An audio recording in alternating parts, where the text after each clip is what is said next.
Hello everyone. তো আজকে হলো কাশ্মীরে আমাদের ডে 4। তো আজকে চললাম আমরা দুধপাত্রির উদ্দেশ্যে।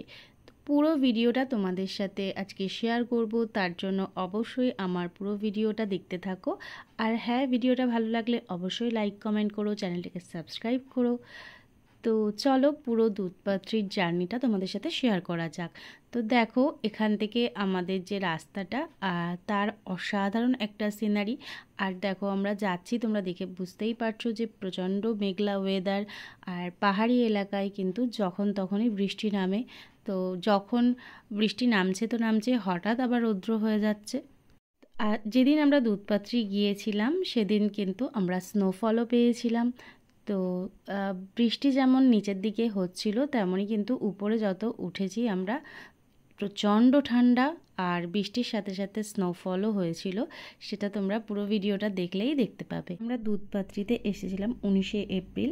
19শে এপ্রিল কিন্তু আমরা স্নোফল পেয়েছিলাম।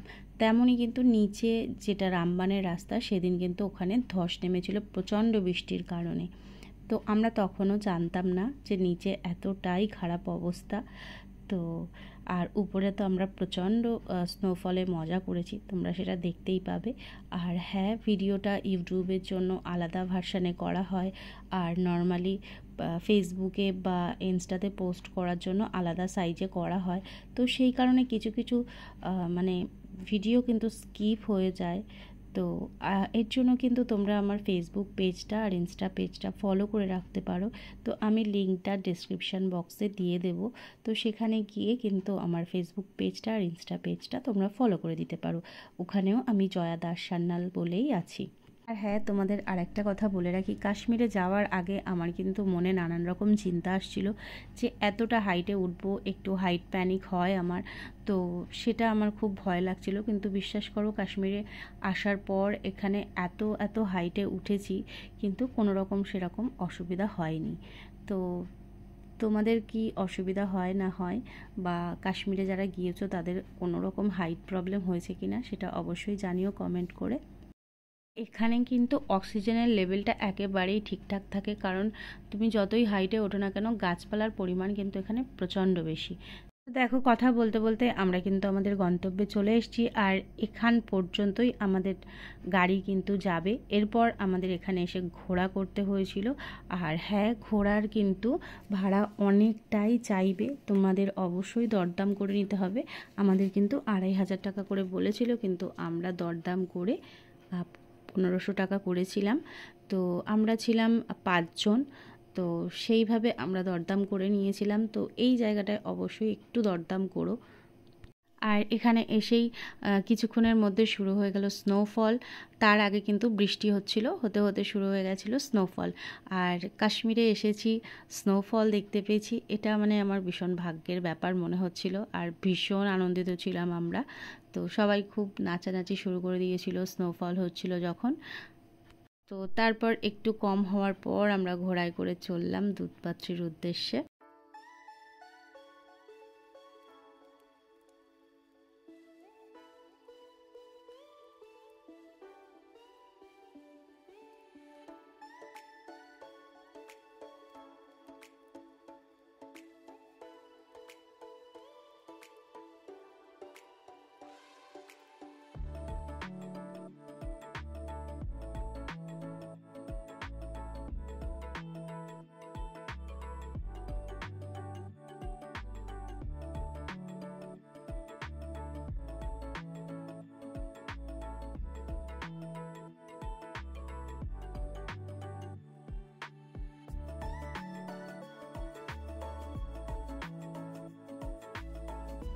তো দেখো আমরা চলে এসেছি দুধপাত্রিতে।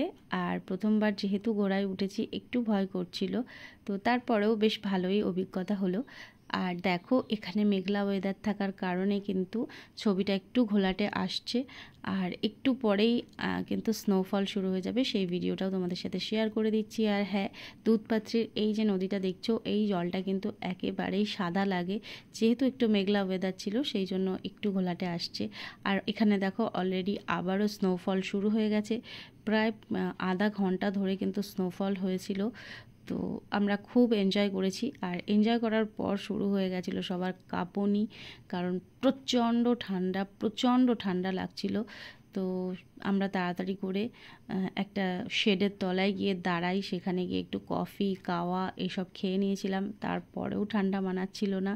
তো দেখো কত জোরে স্নোফল হচ্ছে, আর মানে এটা একটা দারুণ অভিজ্ঞতা স্নোফল দেখা। এপ্রিলের মিডিলে এসেও আমরা কত সুন্দর স্নোফল দেখে নিলাম, তাই না?